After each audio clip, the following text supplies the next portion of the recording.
Hello everyone, it's me JP from UniqueTutorials. Today in this video I'll show you how to get Android-like circle to search feature in any Windows computer. So without further more delay, let's begin. So firstly just open the Microsoft Store and just search for Circle X Search. So you can see the application, just click on it. Now click on Get to download and install it.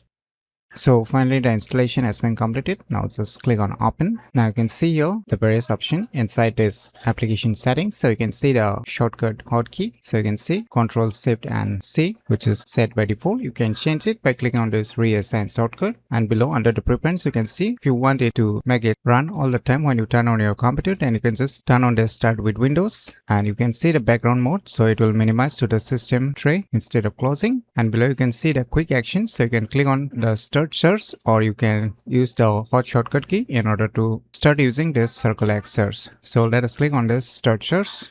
So now you can see a preview here showing up. You need to circle to search. So let me try to circle by using the computer mouse cursor.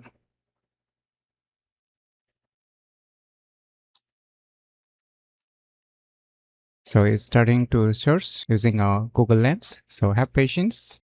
So finally you can see it's showing details here regarding the respective image portions. So it's working perfectly. So by using this cool application named as Circle X Search, you can easily get Android-like circle to search feature in any Windows computer very easily. So if you never known about this cool application, then you should definitely give it a try. So if you find this video tutorial useful, please click on the top like button, and if you're new to our channel, click on the subscribe button. And lastly, thanks for watching.